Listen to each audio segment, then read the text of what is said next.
Excelentíssimo senhor doutor juiz de direito, doutor Rogério Monteles, titular do Juizado Especial Criminal da Comarca de Timon, excelentíssimo senhor doutor Francisco, advogado de defesa.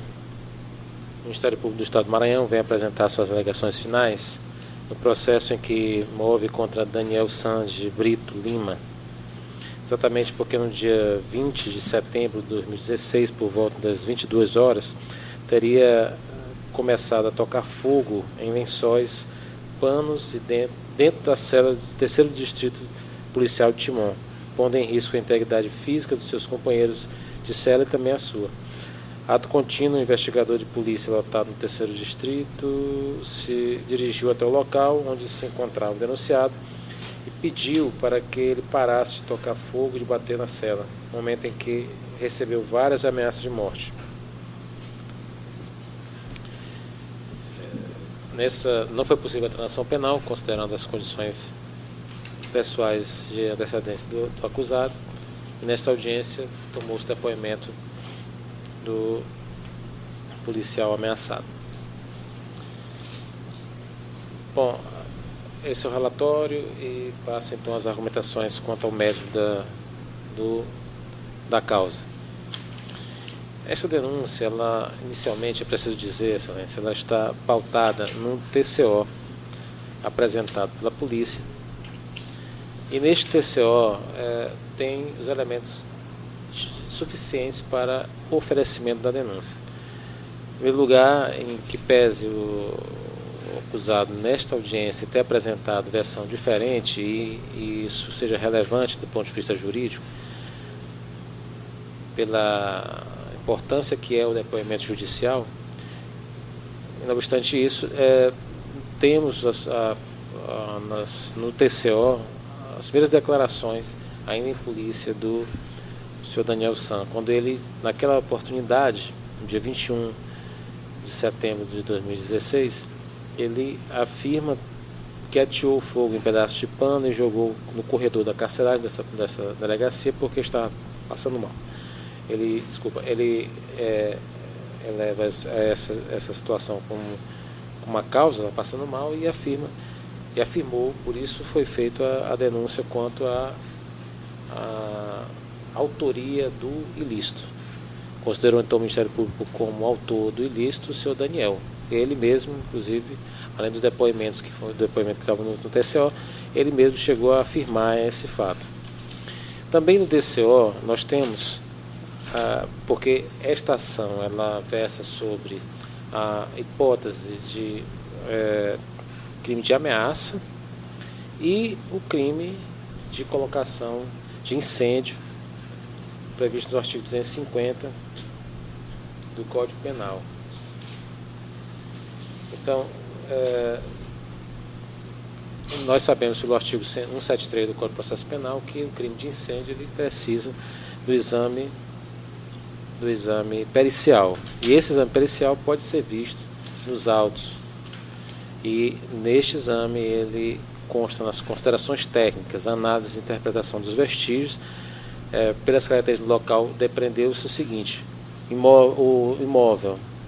Qual imóvel? Uma delegacia de polícia,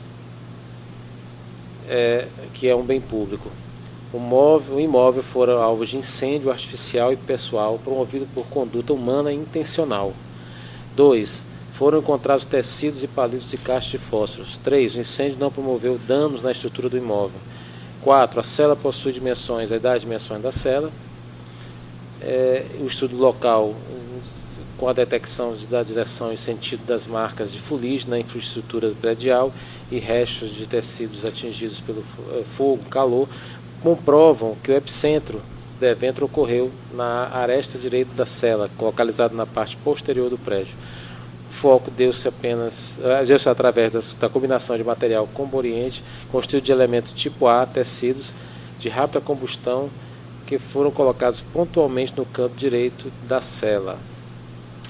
Um incêndio, e a conclusão foi assim: face ao analisado e exposto, o imóvel supracitado foi alvo de incêndio promovido por causas artificiais e pessoais decorrente da ação humana intencional provocado por fogo de ignição constituído por elemento tipo A, tecido de toalha de lençol,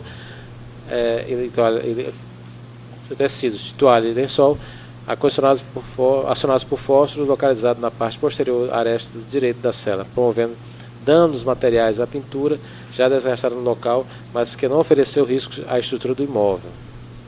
Tratou-se assim de uma... e as fotos foram juntadas. Tratou-se então de um incêndio pequena monta, mas temos que dimensionar esse incêndio. Esse incêndio, então, ele ocorreu, foi praticado no interior do Ministério Público pelo acusado, numa situação difícil.